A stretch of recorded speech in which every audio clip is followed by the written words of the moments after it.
ಎಲ್ಲ ಹೇಳ್ಕೊಟ್ಬಿಡಿ ಸರ್. ಆಯ್ತು sir. 1800 ಇಸ್ವಿಗಳಲ್ಲಿ Britishers ಅದನ್ನ ಇಂಡಿಯಾ ತೊಗೊಂಬಂದು ಏನಕ್ಕೆ? ನೀಲಗಿರಿನೂ ಅವರೇ ತಂದಿದ್ದು.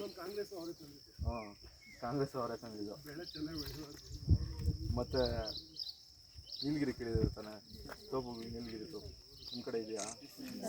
ಅದನ್ನು ಅವರೇ ತಂದಿರೋದು. ಎಲ್ಲ ಉದ್ಧಾರ ಮಾಡೋಕ್ಕೆ ಅಂತ ತಂದಿದ್ದೀವಿ ಅಂತ ಹೇಳ್ತಾರೆ. ಎಲ್ಲ ಹಾಳಾಗಿರೋದು, ಹಾಳು ಮಾಡೋಕ್ಕೆ ತಂದಿರೋದು.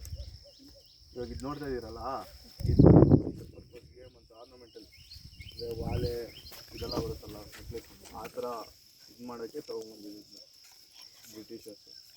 ಬಟ್ ಇವಾಗ ಅದು ಪೆಸ್ಟ್ ಆಗಿದೆ. ಪೆಸ್ಟ್ ಅಂದರೆ ಏನಂತಾರೆ, ಕಳೆ ಥರ, ಕಳೆ ಪೆಸ್ಟ್ ಆ ಥರ ಬಂದು ವೆಟ್ಟಿಂಗ್ ಕಾಲ್ ಸ್ಪಾಟೆಡ್ ಡಿಯರ್, ಆನೆ ಅಲ್ಲ ಸ್ಪಾಟೆಡ್ ಡಿಯರ್, ಚಿಂತೆ ಮೇಟಿಂಗ್ ಕಾಲ್. ಅದು ಫೀಮೇಲ್ ಅಟ್ಯಾಕ್ ಮಾಡೋದು. ಏನಕ್ಕಂತಂದರೆ ಇದು ಕಳೆ ಏನಕ್ಕೆ ಅಂತ ಕರೀತಾರೆ ಅಂತಂದರೆ, ನೀವು ಬಂಡೀಪುರ ನಾಗರಹೊಳೆಲ್ಲ ನೋಡ್ಬೋದು, ಬೇಗ ಸ್ಪ್ರೆಡ್ ಆಗುತ್ತೆ. ಅದು ಹಣ್ಣು ನೋಡಿದ್ದೀರಾ ಎಷ್ಟು ಬಿಡುತ್ತೆ ಅಂತ? ಹೂವು ಎಷ್ಟು ಬಿಡುತ್ತೆ, ಹಣ್ಣು ಅಷ್ಟೇ ತಾನೇ ಬಿಡೋದಲ್ಲ. ಹಣ್ಣು ಬಿದ್ದ ಕೆಳಗೆ ತಿರ್ಗಿ ಬೇಲಿಗಳು ಅಷ್ಟೇ ಬೆಳೆಯುತ್ತೆ ಅಷ್ಟೇ. ಮತ್ತು ಇನ್ನೊಂದು ಏನಂತಂದರೆ, ಆ ಬೇಲಿ ಕೆಳಗಡೆ ಹೋಗಿ ನೋಡಿದ್ರೆ ಬೇರೆ ಯಾವ ಗಿಡನೂ ಬೆಳೆಯೋಕ್ಕೆ ಬಿಟ್ಟಿರಲ್ಲ. ಫುಲ್ಲು ಕಂಪ್ಲೀಟಾಗಿ ನಾರ್ಮಲ್ ಪ್ಲೇನ್ ಥರ ಇರ್ತೈತೆ, ಬೇರೆ ಏನೂ ಬೆಳೆದಿರೋದು. ಅದಕ್ಕೆ ಇವಾಗ ಬಂಡೀಪುರ ನಾವು ಎಲ್ಲ ಕ್ಲೀನ್ ಮಾಡ್ತಾ ಇದ್ದಾರೆ. ಅದು ಎಷ್ಟು ಕ್ಲೀನ್ ಮಾಡಿದ್ರು ಅಷ್ಟೇ ತಿರ್ಗಾ ಈ ಕಡೆಯಿಂದ ಕ್ಲೀನ್ ಮಾಡ್ಕೊಂಡು ಆ ಕಡೆ ಹೋದ್ರೆ ತಿರ್ಗಾ ಬೆಳ್ಕೊಂಡ್ಬರ್ತಾ ಇದೆ. ಕ್ಲೀನ್ ಅಂದ್ರದು ಕಟ್ ಮಾಡಿದ್ರೆ ಬೇರಿಂದಲೂ ಹೊಡಿತದೆ.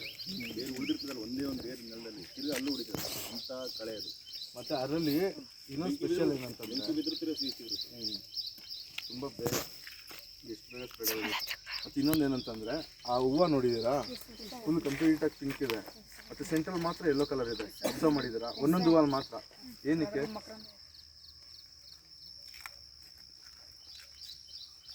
ಪರಾಗಸ್ಪರ್ಶ ಕೇಳಿದ್ದೀರಾ? ಪಾಲಿನೇಷನ್ ಆಗಿರೋದು ಮಾತ್ರ ಯೆಲ್ಲೋ ಕಲರ್ ಟರ್ನ್ ಆಗಿರುತ್ತೆ, ಆಗಿಲ್ದಿರೋದು ಪಿಂಕ್ ಕಲರ್ ಇರುತ್ತೆ. ಏನಕ್ಕೆ ಅದು ಯೆಲ್ಲೋ ಕಲರ್ ಆಗಬೇಕು?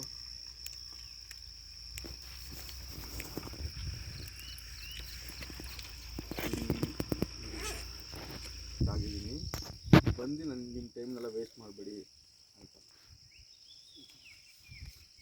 ಆಯಿತು, ಇಲ್ವೋ ಮೌನವ್ರತ ಏನಾದ್ರು ಮಾಡ್ತಿದ್ದೀರಾ ಇವತ್ತು?